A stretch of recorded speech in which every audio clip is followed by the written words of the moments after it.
The following is a Comfortably Zoned Radio Network production. My baby dolls! We are approaching May next week. It's the end of April. Welcome to another great show coming up to you on Genesis. As always, I'm your host, Ian Kahanowitz, and today, man, what a show we're going to have. We're going to have everything on the life of Tom Yawkey by Bill Nowlin, who is a renowned author, and I'm talking huge. He's written over 60 books, mainly on the Red Sox. So we're going to have him as guest today, and I'll introduce Bill, and I'll introduce the book in just a second. Let's talk about baseball season. Red Sox, red hot. My Yankees, red hot. Up here in the Northeast, looking like a good duel again. And, of course, around the country, baseball's in full bloom. I don't know much about Tampa Bay, but I know Peter Gollenbach is always writing on his posts on Facebook how disappointed he is in management and stuff like that. But we got a lot of good things going on in baseball, and if you have MLB TV like I do, you get to watch every game, and so I'm ecstatic. I'm ecstatic about the races in almost every division. The Mets are doing well, and the Nationals are the biggest surprise. I didn't expect them to be this bad, but I think they'll get back into the swing of things. And the biggest surprise to me is the Angels, and what a spectacular team, and what they're doing there. They got a guy there. He not only hits, he pitches. I mean, you haven't seen this in about a century. But I hope you all are enjoying the 2018 season, because I certainly am. It's a lot of fun to watch, especially in high definition. I wish they had that years ago. But no, it's a long season, and anything could happen. And it's just been off to a good start. Of course, I break the station identification. You are listening to the Comfortably Zoned Radio Network with the Zigzag Man, Ralph Tycho. And again, he has a lot of great shows. Bill Kashadis is doing Philadelphia baseball, and that's past, present, future. We're talking about the Phillies. We're talking about Negro League ball. He's had Mike Schmidt on his show. Excellent show. We have Nancy Finley, the self-proclaimed niece of Charlie O. Her father Carl worked with him.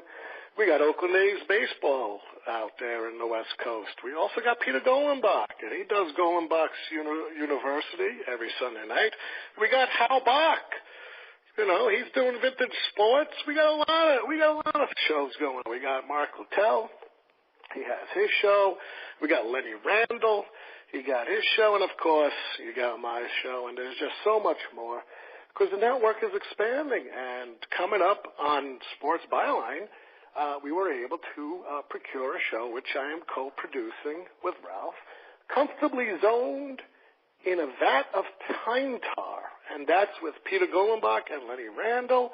Show's going to be great. I'll let you know more as I hear more, as the things keep producing, and we're just expanding. The network's getting good, and of course we're bringing great entertainment, and of course a lot of learning about baseball of years ago. Now, who is Bill Nowlin? Now, if you don't know who Bill Nowlin is, you should. He's been around for a long time.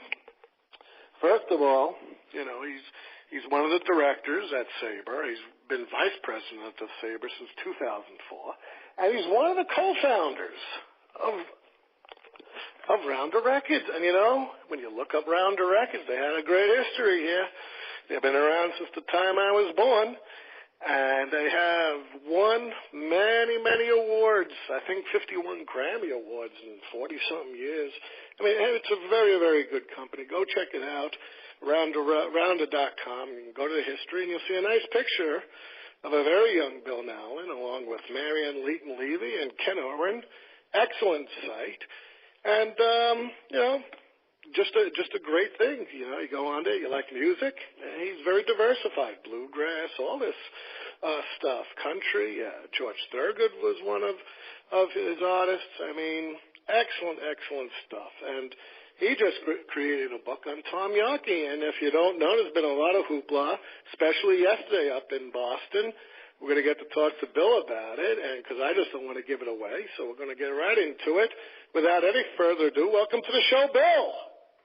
Glad to be here, Ian. Thank you. Oh, so far.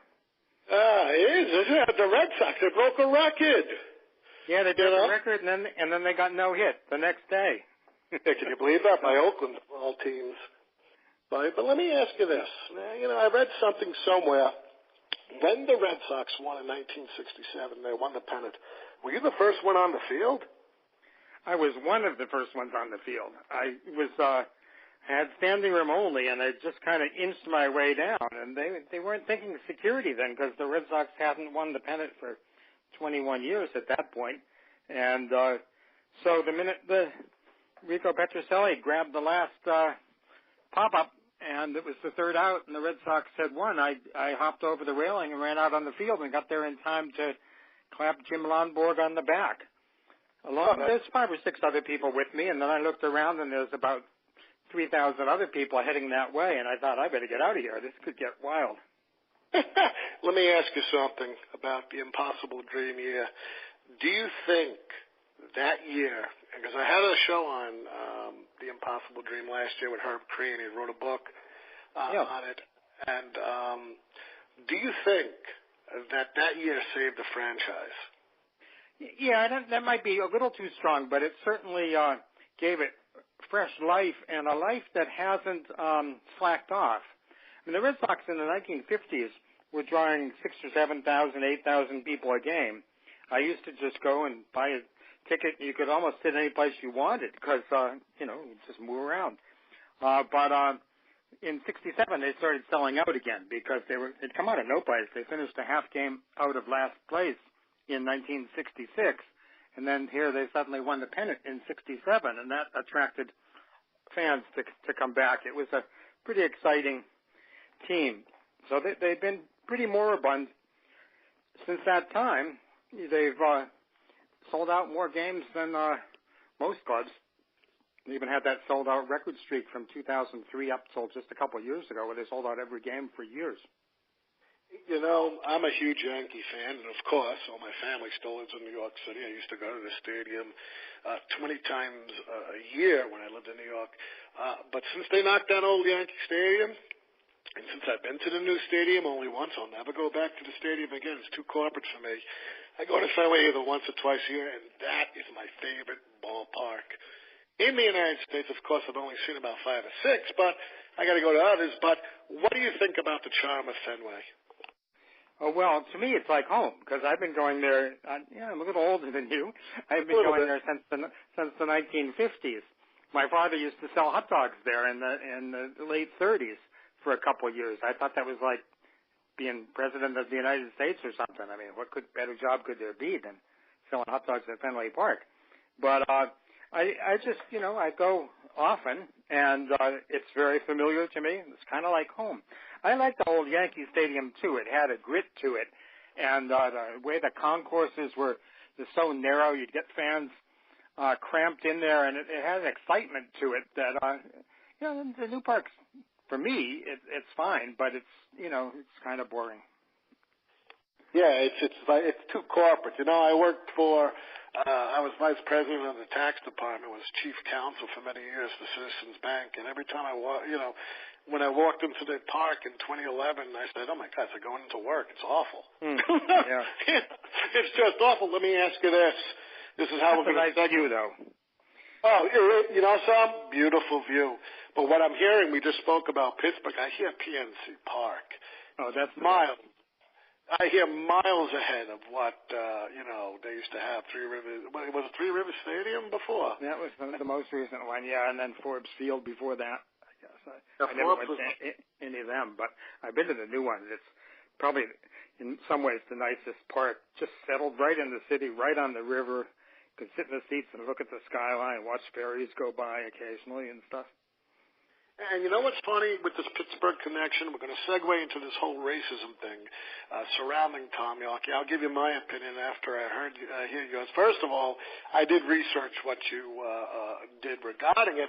In your research, you didn't find one scrap of evidence that Tom Yawkey was a racist. Let's allow not at a personal level. I mean, there's no question. You couldn't deny if you wanted to. The Red Sox were the last team to integrate. There were 16 Major League teams at the time. 15 of them integrated before the Red Sox did, and he owned 100% of the team.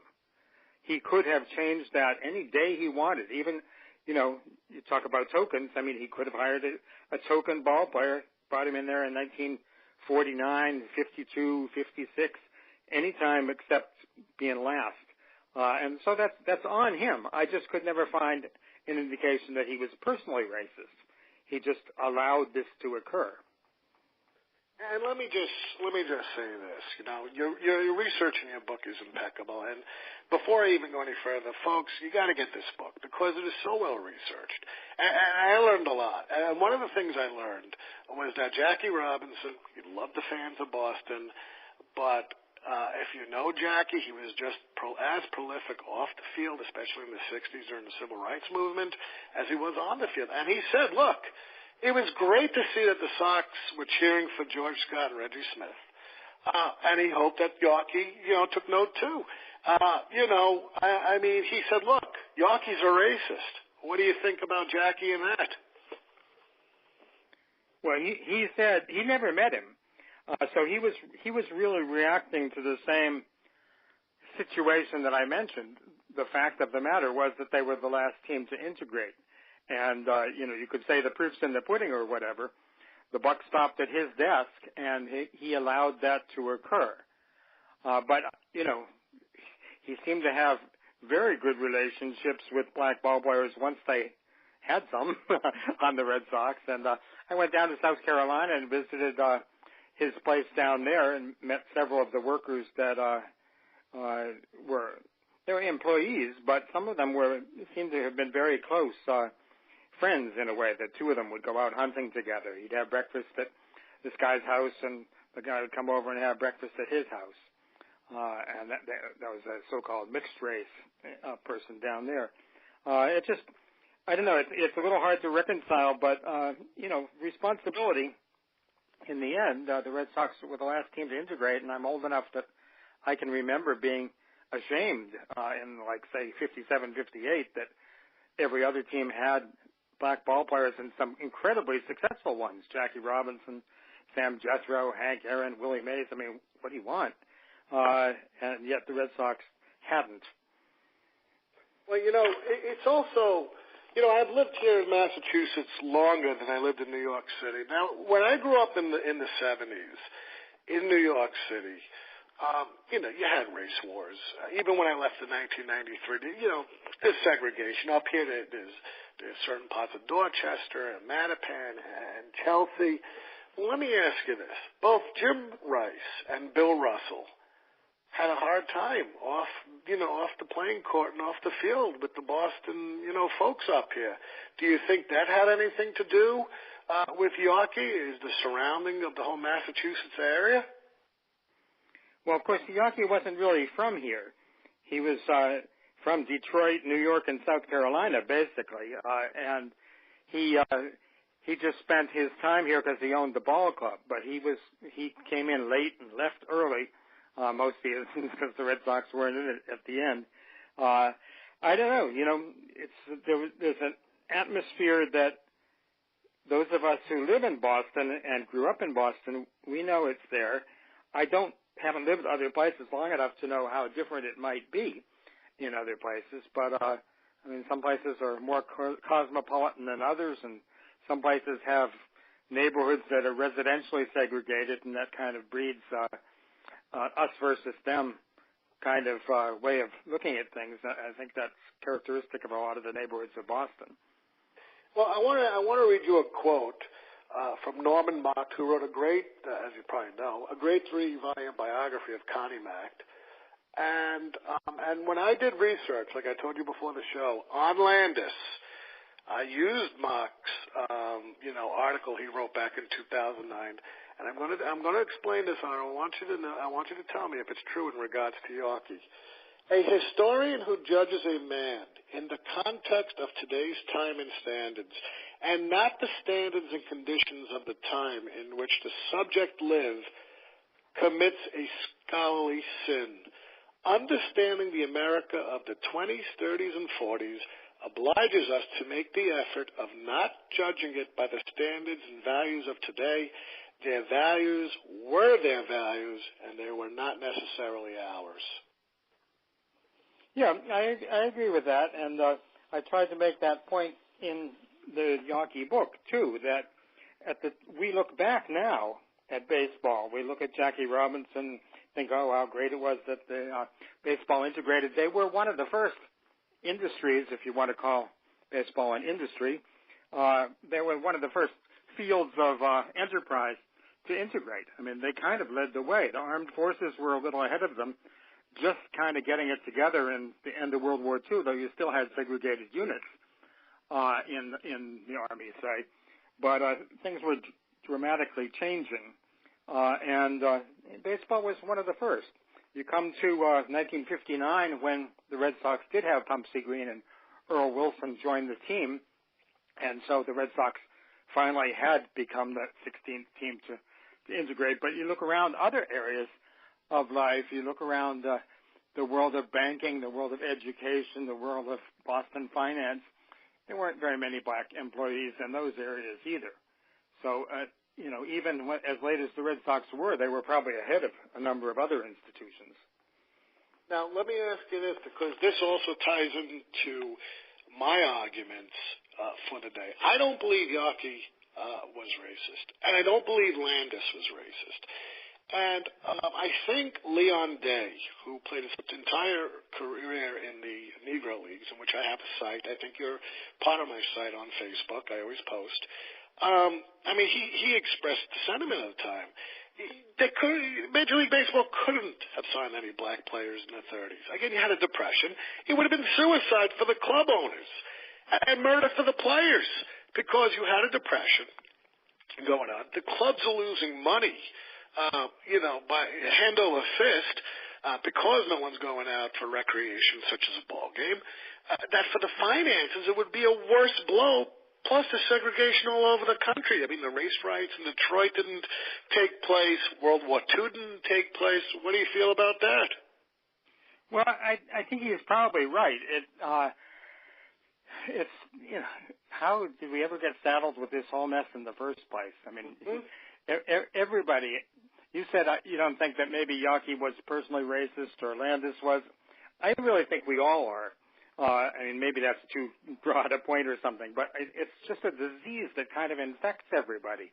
And it's 400 years of history to it. I just don't know. It's you can work your whole life and try to be good and try to do all the right things and so forth, but I think this insidious thing that somehow infects people, and I can see his point, Leon Day's point. It probably would have been economically disastrous to have done that at the time. But, then again, you can't just throw up your hands because you can always find some excuse. Mm-hmm. And, you are right. There is a little bit of racism or prejudice in everyone. The thing is, I grew up in a very, very, very closed Jewish community where you were not allowed to date. You would be scorned if you dated out of your faith, nevertheless, if you married someone of a different race. But I think that whole thing made me rebel because I am the only one out of all my family. You can trace my history 460 years that's ever married out of the faith. I married a nice Catholic girl, and I've been married now 20 years. And the prejudice I saw, not only from, my own people, the Jewish people, but everybody else. And it's like, well, hey, you want to scorn me? Go right ahead. Yeah. Definitely people these days are breaking out of some of those patterns. And, I think that, I'm 73. I think you find people that are in their 20s these days, they almost don't know what you're talking about when you talk about issues like this because things have really significantly changed. My father was a Catholic, and he married a non-Catholic, and his parents never spoke to him again. So it's like, weird stuff that went on. That taught me a lesson at a certain age. And I remember in the 50s, we went down to Washington to see our nation's capital. We drove down from Boston. It was the late 50s. And it was like they didn't have the interstate highway system set up all the way. So there's a lot of small roads in Maryland and stuff. We were getting closer, but we were still 5 or 6 hours away, it seemed like at the time. And we were really, really hungry, really thirsty. really hot day and stuff. And finally we saw a place up ahead where we could go eat, and everybody in the car, there's 5 of us, gave out a big cheer. And we pulled up to it, got out of the car, walked up to the door, and there was a sign that said whites only. And my father said, back in the car. And, we're all looking at everyone, what? And then he told us what was going on. And so that's, we found another place about half an hour further on. But that was, I can remember seeing that. And I'm not talking about Alabama. I'm talking about, north of the Mason-Dixon line. Yeah, it's close enough. Maryland was always one that was on the edge. If you look at the Civil War, like Tennessee, they could have went either way because they're on the line right there, and people don't realize, Washington, D.C. is pretty much in the South. The itself. Yeah. Yeah, it's pretty much in the South. Well, let me ask you this last question on race, and then I want to get to Yawkey and what the good things that he did. Why now? Why did Henry and the ownership of the Red Sox change the name back after all these years? I'm not sure why. He must have come across something, or somebody was talking to him, and he just suddenly had this epiphany of sorts that, maybe we should change the name because, he's the owner of the Red Sox, so he's kind of like the principal owner of the Red Sox now. He kind of bears the mantle that came from the Yawkey family, Tom, his wife Jean, and then the trust that ran it from 1933 up to 2002.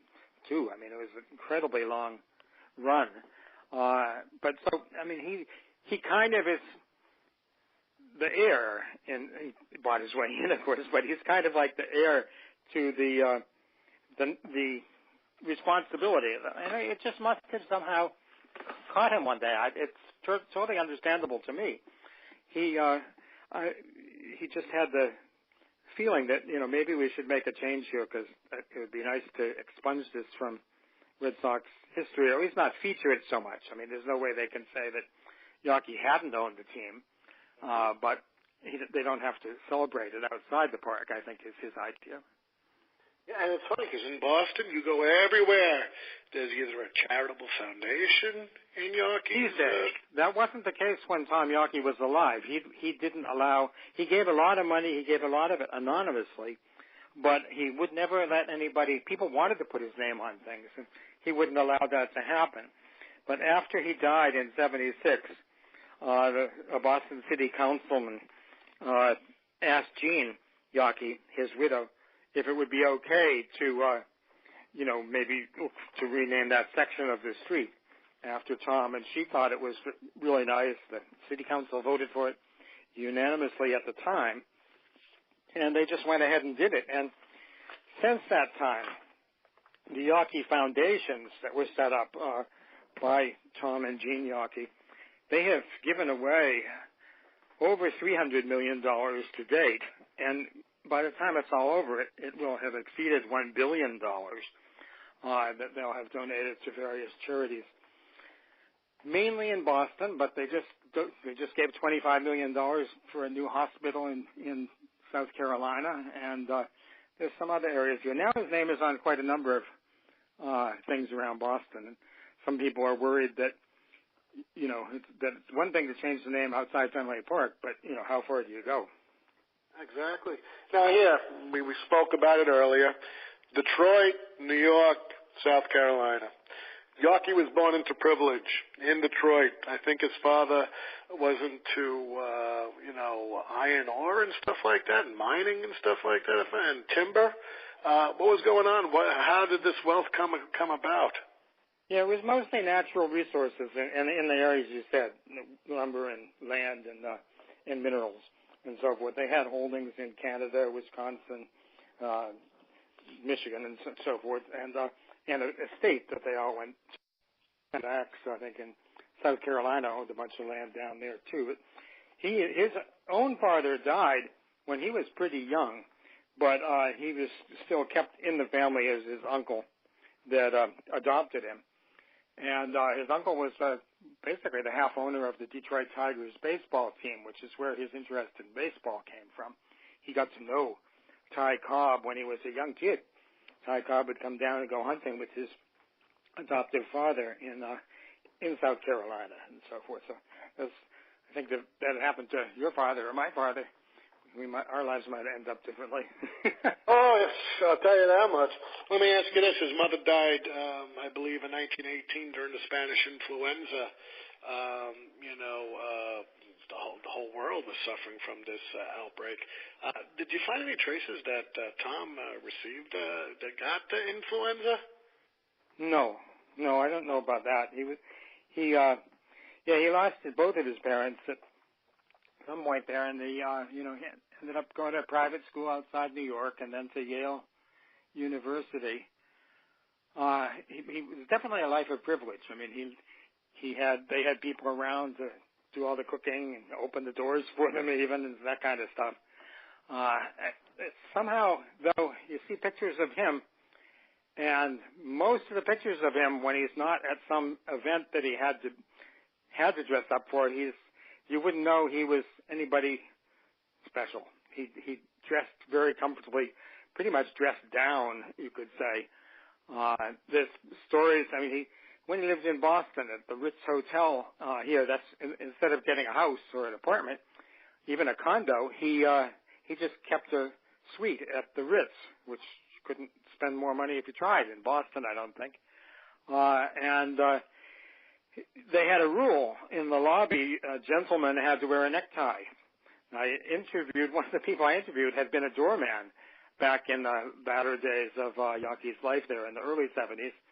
And he said Tom Yawkey used to come down the elevator to go to his car to get picked up in an old Ford station wagon, by the way, and driven to Fenway Park. And he'd walk through the lobby wearing a necktie, but by the time he was on the steps going out the door, the necktie was off, and he was, relaxing again.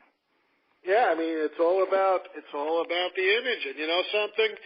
I think Yawkey did have a good image. And let me ask you this: we know, like you just mentioned, his uncle, owned half the Tigers and stuff like that. He met Ty Cobb, and what did Ty Cobb tell him? I don't really know. If I had something in the book, I forget it now. But Tom went. He saw Ty Cobb many times when he was younger, and then in later life, when he became an owner, he befriended a couple of other Hall of Famers like Lefty Grove. They spent several times they went hunting together, even out to Wyoming, which is quite an exotic trip to take back in the 1930s. Still would be today, maybe, but it's pretty easy to get there now compared to the work you had to go through in the 30s. Let me ask you this: was it Ty Cobb who mentioned to Yawkey, "Hey, you know what? You have this amazing amount of wealth. Why don't you consider buying a baseball team?" It might have been. For some reason, I don't remember that right now. I've worked on this book for 5 years, but yeah. Wow. Well, let me ask you this. Well, you could do other things at the same time, but this was a lot of work went into this. Yawkey's biggest idol in baseball, great man, one of the few that was not prosecuted during the Black Sox scandal, Eddie Collins. Yep, and they both went to the same private school, the Irving School in Tarrytown, New York, just north of the city. Collins had graduated before Yawkey, but he was a great athlete at the time. Yawkey was a wannabe baseball player. He played some, but he was on the second string team at Yale. But he revered Eddie Collins, who had already done what he needed to do to be established as a Hall of Famer himself. Yawkey pretty much idolized a lot of ball players, but Collins was a very special one. And when he bought the Red Sox, the day he turned 30, he inherited a large amount of money that had been put in trust for him, waiting until he was a little more responsible maybe than he would have been as a teenager. And so the day he was 30, he inherited all this money, and the first thing he did was he bought the ball club just a few days later. He'd already had discussions, and he had told Eddie Collins the only way he wants to go buy the Red Sox is if Collins would come and work with him as general manager of the team. And you know something? With Yawkey being starstruck, and by what I mean is he idolized the good ball players. Yeah. And when he bought the Red Sox franchise, it was failing. Now, what did he do? And who did he get to get this fledgling baseball club jump started? Yeah, he did put a lot of money in right away. The first chapter of the book, I called him a baseball Santa, like a baseball Santa Claus. He just came in and started giving money away, buying players up from other teams left and right, spending money on the farm system even. I mean, within a few years, he'd signed Bobby Doerr and Ted Williams. But he did deals with other clubs. The franchise was in really bad shape, as you said. In the 1920s, they were in last place almost every single year. It was just, they had no money, and it showed on the field. They just were poor. And when he came in, he started spending money and brought them back to respectability. They didn't win the pennant for a long time, but they came very close, and they, had a better range of people. They were more successful as a ball club. And then they had, of course, a run in the late 40s into the very beginning of the 1950s, where they were in contention every single year. He also spent a lot of money fixing up Fenway Park. I mean, the ball club opened in 1912, and by 1933, it was 21 years old. I mean, that's not that old, but it was already falling apart because the previous regime really didn't have any money, so they didn't keep it up. The seats were broken, didn't get repaired, et cetera, et cetera. And he spent a lot of money to fix up the ballpark, and that's one of the reasons we still have it today in its, 106th year, and because of investments that he made to help fix it up. And, if you want to read a good book, and I'm sure you read it, Glenn Stout's 1912 Fenway, he was on my show, and he literally went through the whole architecture records and the blueprints for Fenway Park. And that's one of the great things about Glenn is he has a background in construction. So he can talk about steel and talk about mixing concrete from experience. He knows what he's writing about. It's a great book. Oh, and I had him on my show about 5-6 months ago. Besides the one when Frazee sold Babe Ruth to New York. But let me ask you this: now that we're into the mid-30s, and many people who had privilege weren't in the Depression. They bet on horses and boxing and whatnot. People were saying about Yawkey, hey, you're spending too much. He got the nickname, the Gold Sox. What's going on here? Yeah, well, he kind of irritated some of the other owners because it was the Depression. They were suffering in their businesses. And here's this young kid, so to speak, coming along who wanted to have the best ball club he could. He didn't want anything else to stand in the way. He didn't really, he did come from a life of privilege, and he was one of the wealthiest families in the country, so maybe his fortunes were down, but he was probably so sheltered he didn't even know it. He wanted to go out and get the best ball club he could. He was kind of like, Red Sox fans aren't always big fans of George Steinbrenner, but I always liked the fact that he went out there. He just didn't let anything stand in his way. If he wanted to get a great player for the Yankees, he'd just go sign him. And he was that kind of guy. And Yawkey, I think, was the same way, different kind of personality, but he just wanted to get the best players. And the other team owners kind of resented it because they didn't have the money, or, here's this young guy kind of saying, I'll show you how to do it. And they either couldn't match him or didn't want to match him. And they were called the Gold Sox, the millionaires. They got a reputation over the years of pampering their players, and it was probably an accurate one, that he did worship ball players, and it wouldn't take much for him to just suddenly rip up their contract, give them a new one in the middle of the season because they threw one no-hitter or something like that. He wanted to help him out and show his appreciation. He did that, I think, in 1962. He went into the dugout and he ripped up the contract. Yeah, he wasn't allowed. They weren't allowed to give bonuses for things like that. Yeah. So we did is give him a new contract instead. Yeah. Now let me ask this: has the same effect. Scouting. How did he get out to the Pacific Coast League and get to view Ted Williams, Dom DiMaggio, Bobby Doerr, and of course he had, Johnny Pesky. We all talk about the core four: Mariano Rivera, and Derek Jeter, Mariano Rivera, Jorge Posada. This was really the core four. Yeah, he didn't go out there. It was Collins that actually went out on a West Coast scouting trip.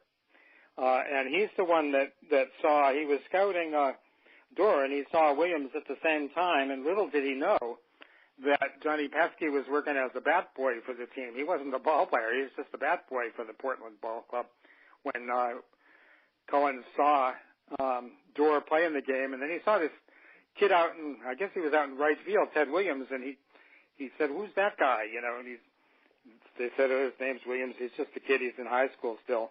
And he said, "Well, I want an option on him. Promise me you won't sell him to somebody else without talking to me first." And that's all it was, kind of a verbal handshake with the owner of the San Diego team at the time, and he gave his word and kept to it a few years later. Yeah, and it's interesting because with Williams, if you ask me, I think that, Williams, and I agree with Williams, I think he was the greatest hitter ever to play, even better than the Bay, because he not only did he understand hitting, I speak to a few ball players that were tutored under him with the Washington Senators and Texas Rangers and stuff like that, but he wrote a book, and all these guys today who are trying to figure out, hitting, you should just read The Science of Hitting by Ted Williams. What do you think?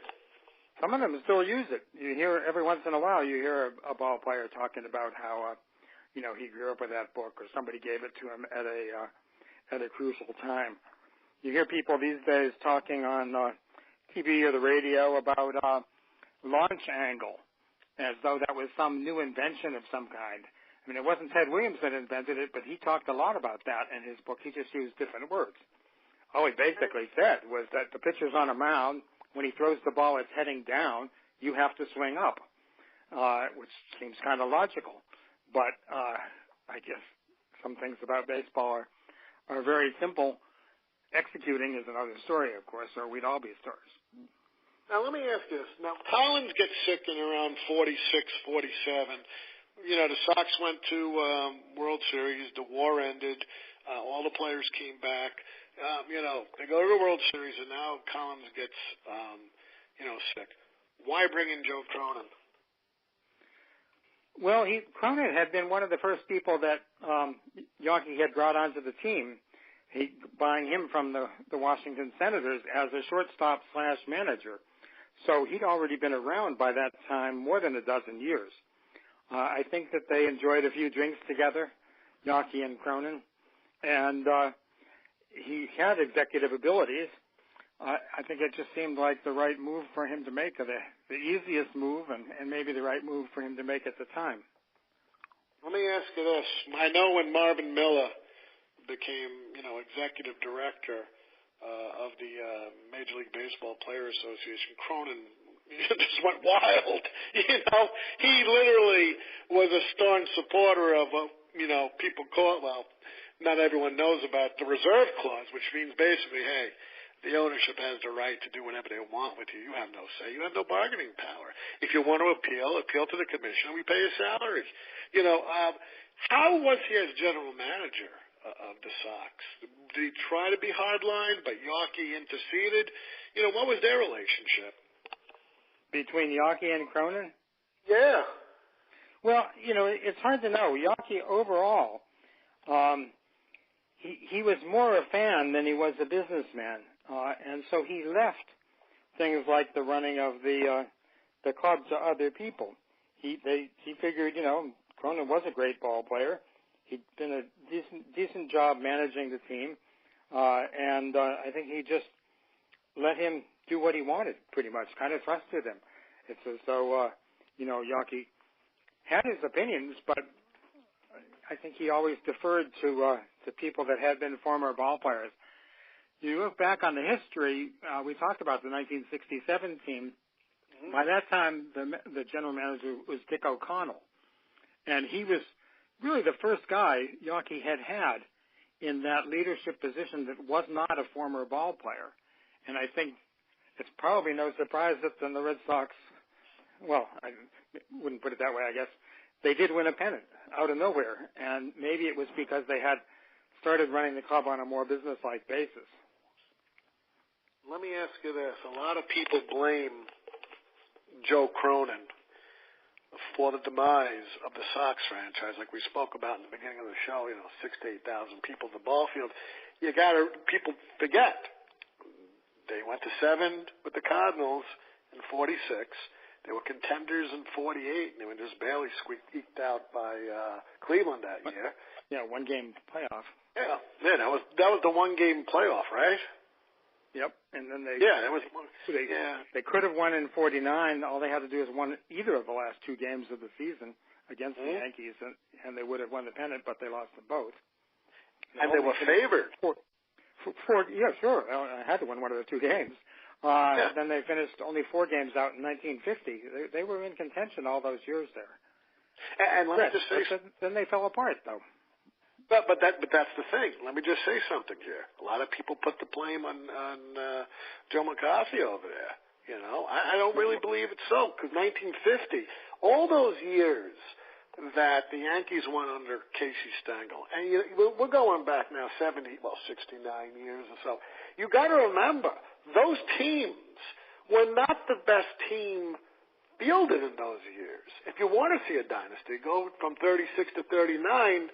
Yankees, and that was you had true all-stars. Here, Stengel had to, pick and choose and platoon. I mean, DiMaggio was injured. His ball players are getting old. He had to tweak. McCarthy had to do the same thing. In 50, Williams got injured, I think, right after the All-Star game or during the All-Star game. During the All-Star game, yeah. Yeah, I mean, you finished four games behind. You didn't have Williams to be there. Right. Yeah. But what was the there's always things that could have been. Jim Rice had his wrist broken in 1975. Otherwise, they might well have won that World Series with some ease. You never know. The other teams have sometimes problems too. But in those 2 instances, you're talking about the most powerful offensive guy on the team having to drop out. And can you, like I always say to people, can you imagine Ted Williams not going to World War II, not serving in Korea, not getting hurt in 50, what kind of even better numbers he could have had? Yeah, we did a projection one time. Several people have done it, and we Jim Prime and myself, another author, we kind of synthesized the various things.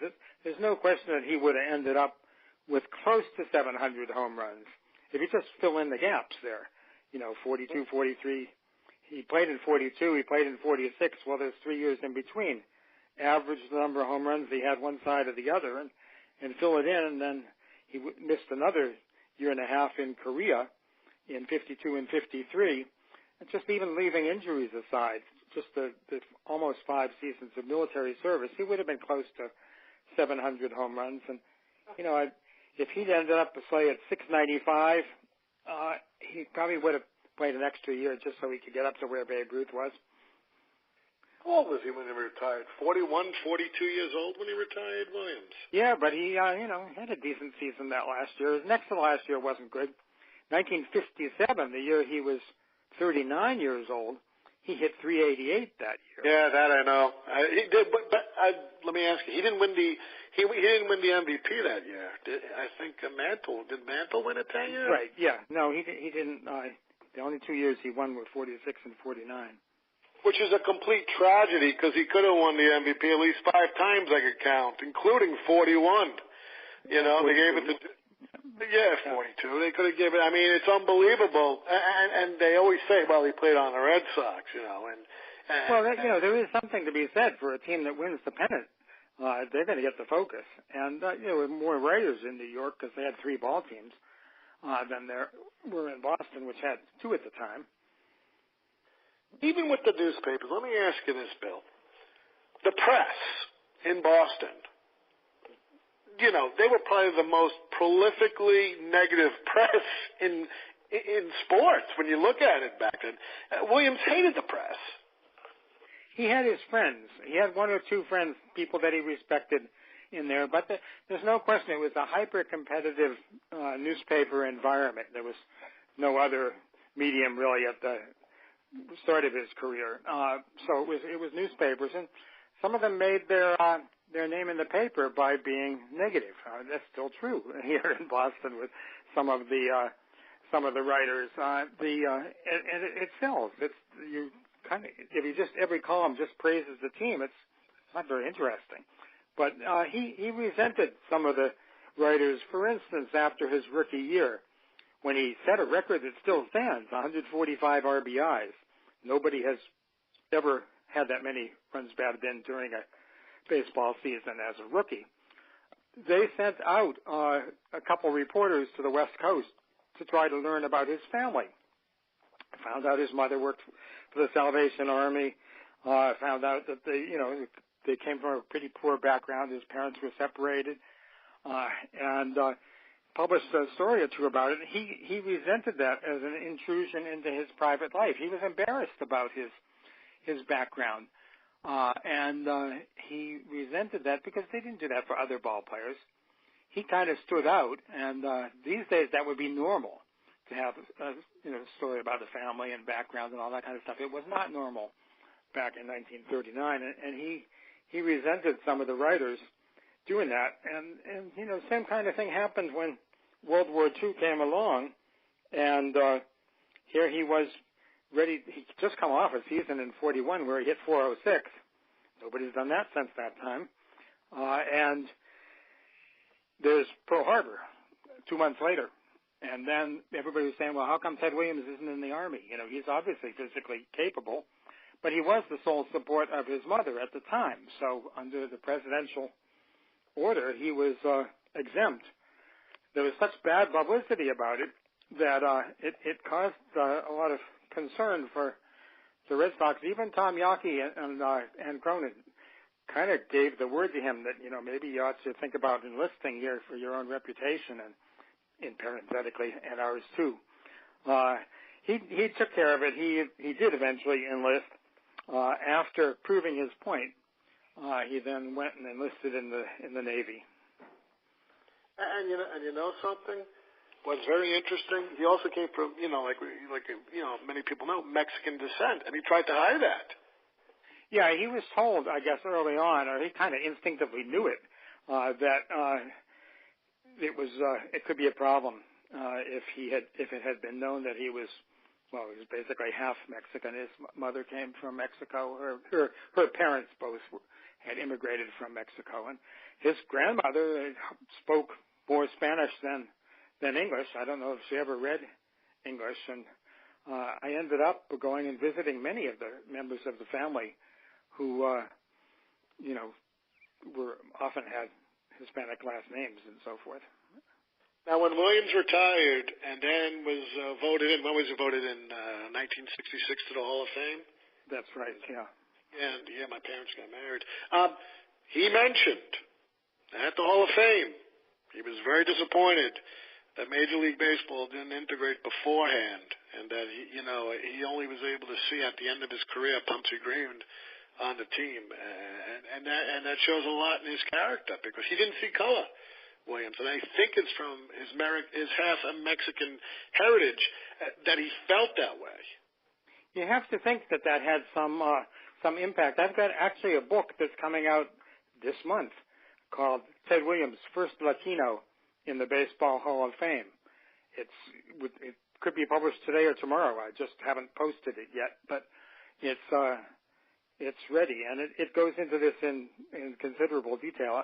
I suspect that he was always attuned to that, even though he himself tried to hide that side of his background, because he said if I'd had what triggered the whole thing for me was reading his autobiography.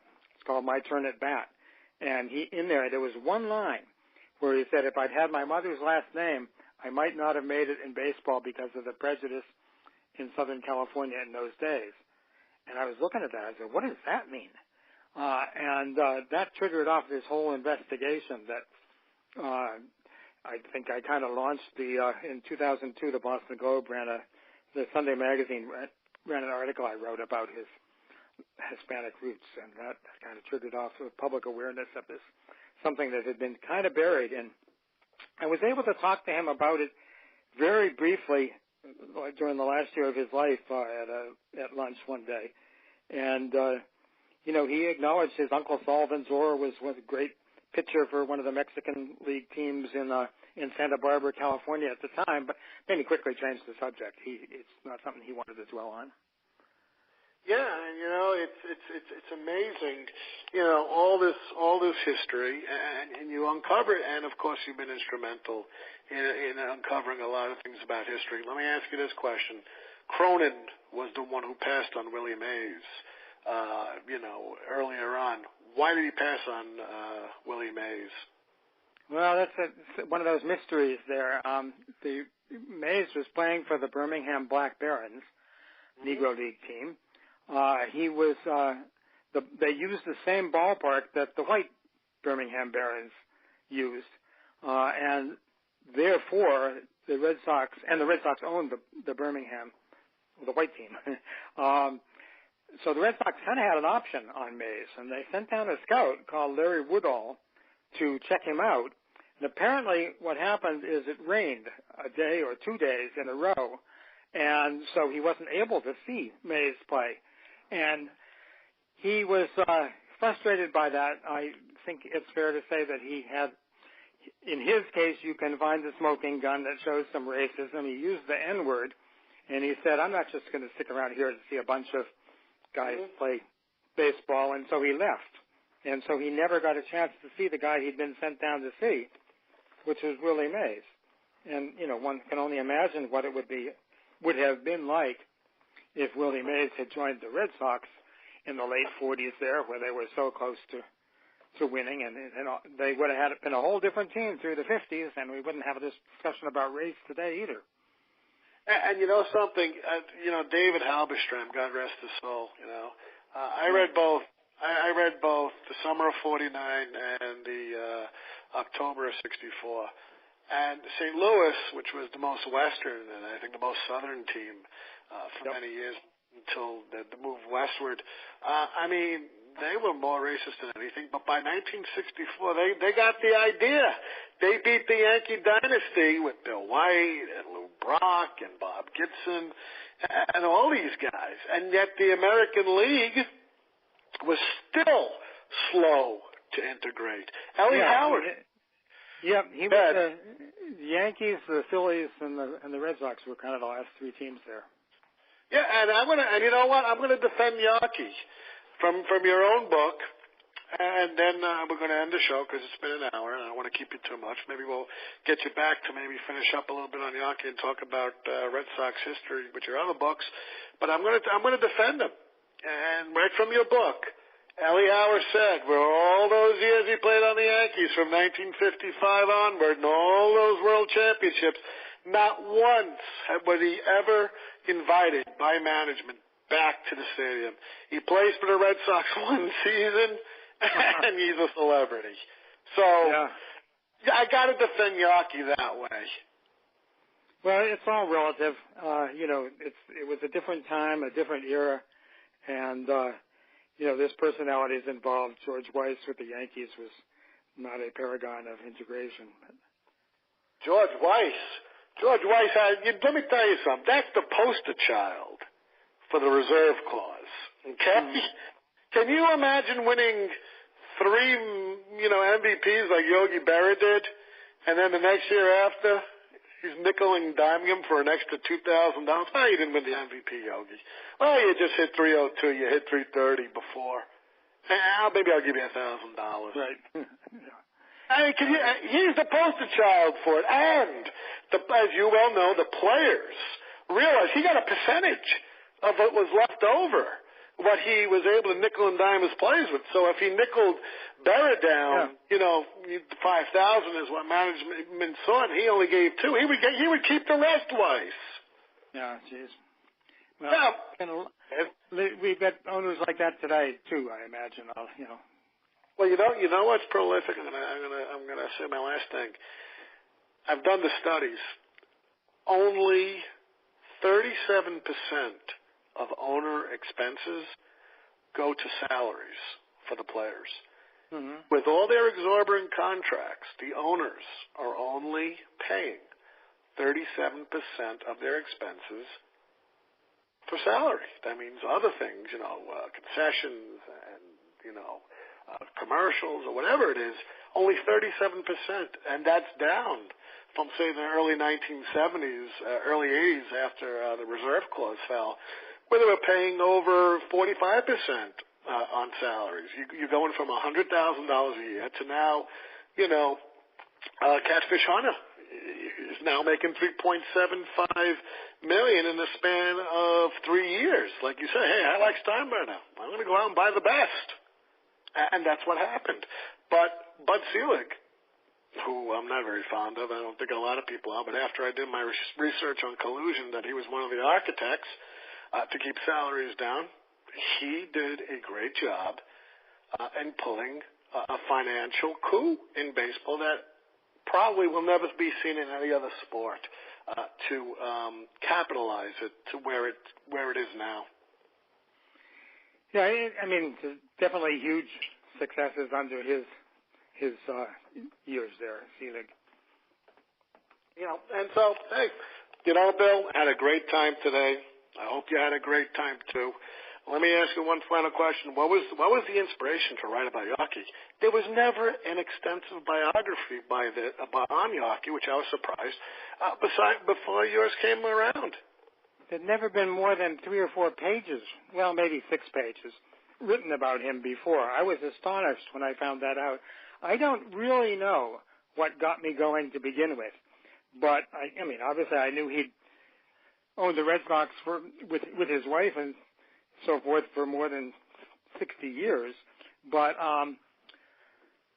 I just started looking into it, and when I realized nobody else had written him, I thought, maybe there's something here. There's probably a few people left alive that still remember him, which there were, and it just all came together. I just don't really remember what kicked it off, but I was astonished at how little had been written about him, and now we've got a 500-page book here with 1,500 footnotes, so that'll keep people busy. Well, it kept me busy. You know something? I love this stuff, you can tell. But anyway, you wrote a fantastic book. Besides Amazon, besides, Nebraska Press, where else can we find the book? Well, there still are good bookstores around. And I know I've done a couple signings at Barnes & Noble's and other independent bookstores, certainly. It's around. You might have to hunt for it someplace because it's kind of it's not like writing a book on Aaron Judge or somebody like that. And I just thought he already has a biography out too. Yeah, Judge is only 1 year. This guy's been in the business for 46 years. He was the owner. 45 years he was the owner of the Sox. Yeah, 33 to 76. Yeah, so 43 years. So hey. You wrote a good book. We'll get you back on the show. Hold the line. This is how I end the show, and then I'll talk to you after I end the show. Folks, had a great time with Bill today. Love talking to people from my adopted state here of Massachusetts. Go out, get the book, Tom Yawkey. Unfortunately, in my opinion, he's a controversial figure. Go figure it out yourself. It's in the book.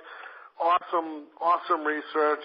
If you're like me and you read all the bibliographies and all the notes because you want to get information for your next book that you do. You pick this up.